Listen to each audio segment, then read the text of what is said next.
The Victoria with Michael J. The Opinion. So today we're going to talk about, what are we going to talk about? We're going to talk about Alberta and how the Alberta government, Saskatchewan is in tow, in situ, waiting to climb on their backs, creating this narrative. Federal anti-pipeline slogans. We've been neglected.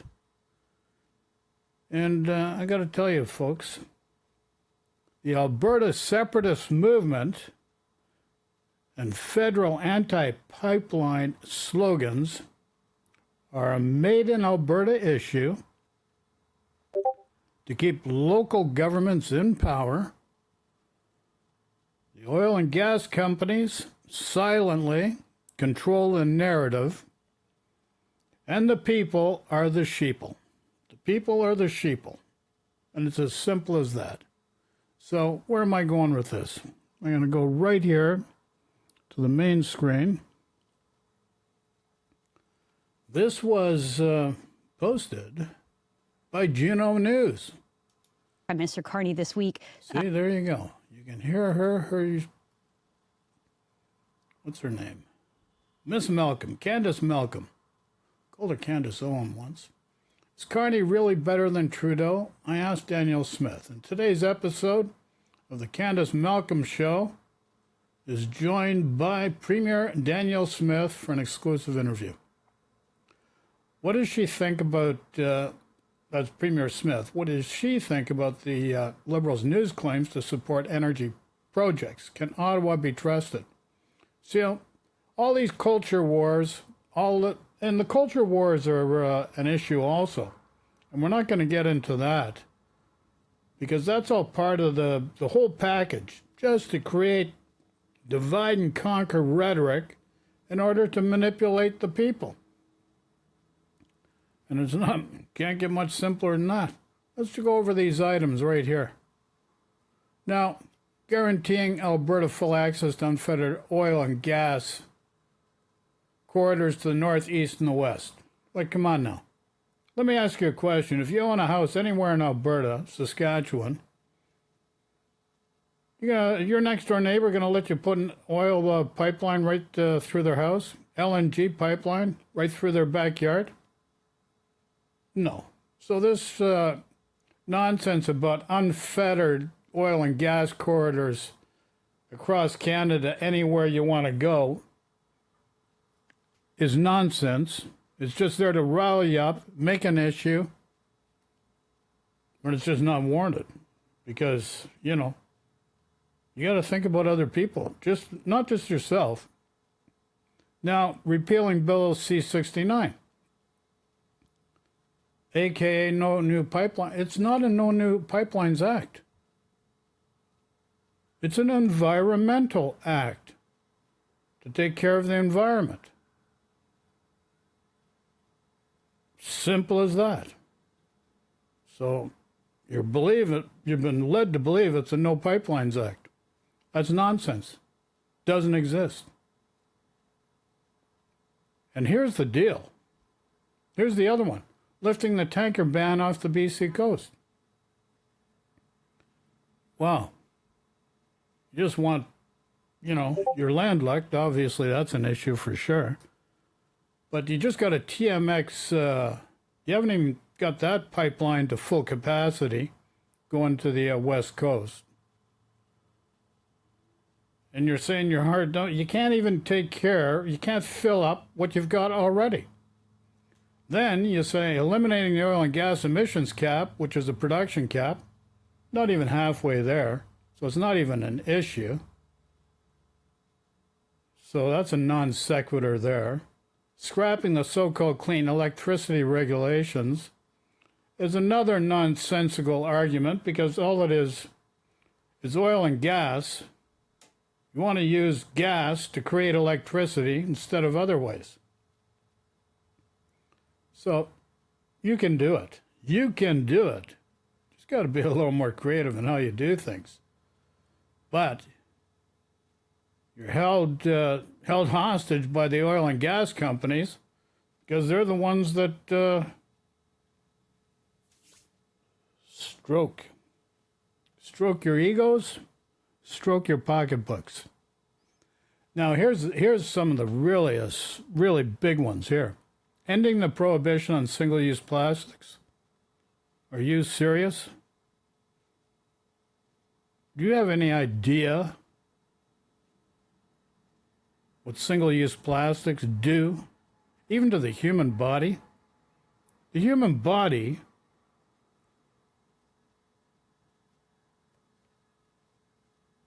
has nerve centers close to the dermatomes and the outer layers of the skin, so that when you're in an advanced stage internally of an issue, a disease, or whatever the case may be, you don't realize it because it doesn't come out to the surface till late, because that's where the nerve centers are, close to the skin level. But the problem is, right now, everybody has got a lot of plastic in their bodies because of single-use plastics. And you just do not realize how hard it is to break down and how it leaches into the ground and how it leaches into the human biological body. Then banning the net zero car mandate, like, come on now. Cars are changing. Technology is changing. This is not Fred Flintstone still. And oversight of the industrial carbon tax to the provinces. There's another friggin' make-believe bullshit argument. Industrial carbon tax, if you want to export to Europe, you need it. So let's stop the nonsense. And then the halting the federal censorship of energy companies. That's another nonsensical argument. Makes no sense. You have to understand the people are last in the food chain. Premier Smith has no deals, just like Donald Trump in the States. No trade deals in the States, even with the UK, non-binding up to recently. The Saskatchewan G7 meeting, or Alberta G7 meeting, claimed to have a deal, but not much of a deal there, especially when the UK's in a positive trade position. Always has been for a long, long time. So, here's the deal. If there was no investors to invest in Alberta, if there were investors, she could easily have had memorandums of understanding, which are not legally binding, which create the position of what they need in order to do a project, or any minutes of agreement that are non-binding to put into a more comprehensive agreement. Alberta has none of that stuff. Premier Smith, the UCP, have no MOUs, no minutes of agreements that outline what needs to be adjusted in order to make a project viable for a third-party investment. Haven't seen it. It's all make-believe. Furthermore, Churchill, the Indigenous people, the port of ended up buying the port of Churchill. It was available there for a long time. You want to put a pipeline through to Churchill? You had the perfect opportunity, Alberta. Nobody did a thing about it. All you do is complain. You don't do anything about it. And it's just nonsensical. And these arguments are all nonsensical. That's just the way it is. And the oil and gas companies, what do they take care of? They take care of the oil and gas companies. They do share buybacks.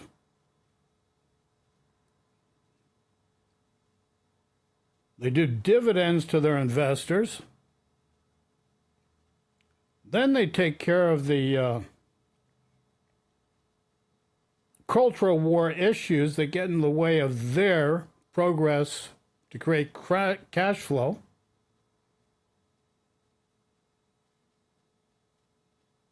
Indigenous people make billions of dollars over the last number of years. But they've worked for it. Got to understand, they've worked for it. And so the real people that think that they're going to get rich from the oil and gas companies, that's a drum that's been friggin' beating for a long time. It's never going to happen. Oil and gas is not going to make the average Albertan rich. It's just silly to think so. So, there you go.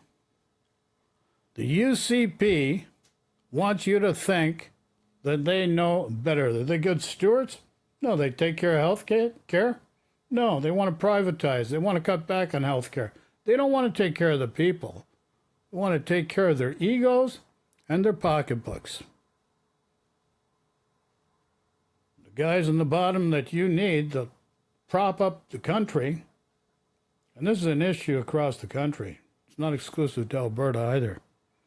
This corporate trickle-down effect is nonsensical. Since 1985, it's never worked. People are still trying to convince you it still works. Donald Trump's a perfect example of that. So there's my pet peeve right there. Okay, done. Not pet peeve, it's the reality of things. So that's Juno News. Daniel Smith, CBC. Loose on the loose.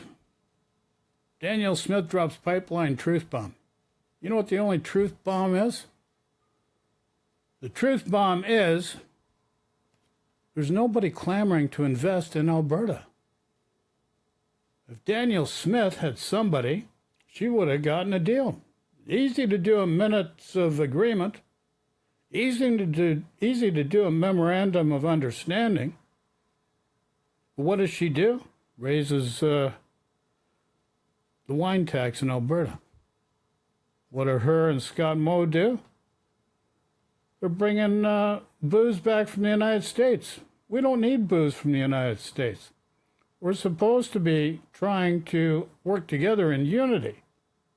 Like, you really have to question the actions, and the actions of Alberta and Saskatchewan speak very loudly. And there's wonderful people there that are not part of the separatist movement and are not buying into this nonsensical argument that they're going to get rich by oil and gas. Simply doesn't exist. Listen to loose. Here's another guy that got more conspiracy theories than I got fingers and toes. Daniel Smith plans to change David Eby's mind on pipeline projects, CTV, 9 days ago. Smith warns separatism surging as pipeline fight escalates. Fighting over what pipeline? They don't exist.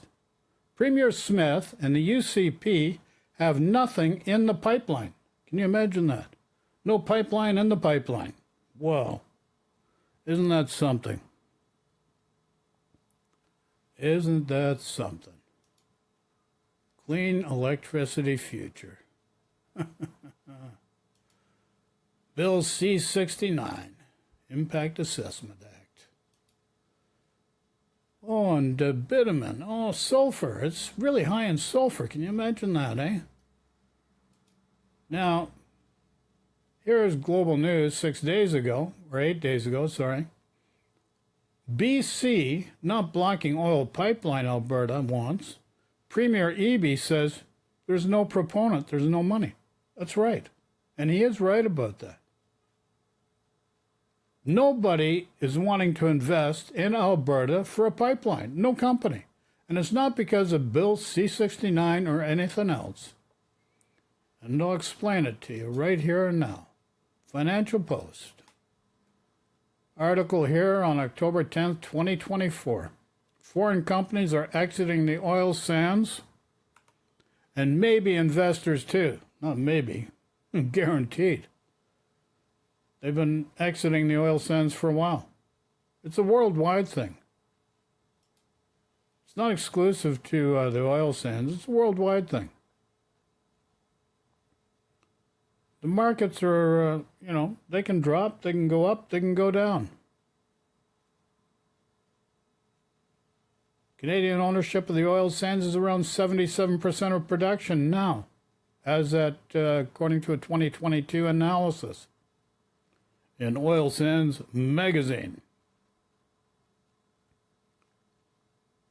But despite the headwinds facing the sector and the likelihood that oil price volatility is likely to persist amid rising political tensions in the Middle East, understand the Middle East, they survive on oil.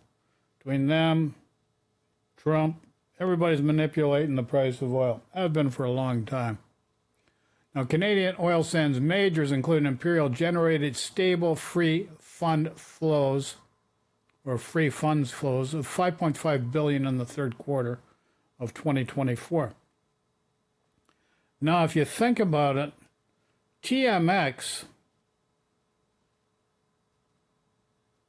was originally an American company that invested, but the cost of doing the further expansion of TMX was exorbitant.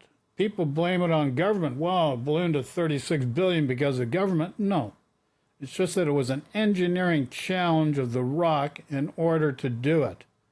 And that's why the investment's hard to come by. If you're only making $5.5 billion stable free funds, that's a far cry from $36 billion investment. And this is why those investments are not coming easily. There's a lot more to it than people are telling you and what you know. Just got to do your research, use discernment. And then you've got the wildfires going on. Alberta, taking care of the wildfires? Climate change is not an issue, right? Right. Come on now. Climate change is an issue. Even though climate change does evolve on its own, we have created a toxic environment that has accelerated the process. Let's be honest. Just do your research, use discernment, do your research. And here's the other one, and this is what you got to remember. This is May 8th, 2025. Oil sands giants paying down debt, buy back shares, trims the 2025 capital budget amid Trump-fueled oil price slump. So, they're buying back shares, getting their debt down. They're taking care of themselves. And they're always taking care of themselves. And look at this. Net earnings from operations, $2.4 billion for a 3-month period. If you're going to invest $40 billion in a new pipeline, $2.4 billion can put you, if that's all you're taking away net earnings, net probably before tax, compared to $1.5 billion the same period the year before. And this is why you're not getting the investment. There's more to this deal, and your people are just buying into this false narrative. There is some merit to the narrative, let's be honest, but let's be clear. The financial aspect of it is a lot more daunting.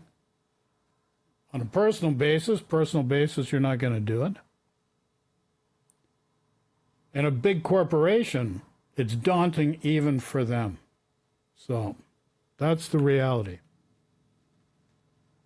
Meanwhile, National Post is going to create another divide and conquer false narrative. Maybe it's not a false narrative, but they're going to create more division. Create anxiety, making you've been led to believe that oil and gas is going to be your ticket out of poverty, out of just so life. It's going to make you rich. No. Then they say the First Nations let down by David Eby's anti-oil. No, David Eby will be open to it. You just got to show a plan that really can come to fruition that benefits everybody. It's not a hard position to take. Clean energy plan. So there you go. So that's the deal. That's the deal. That's the deal. Okay, so questions, comments, and I stand by that.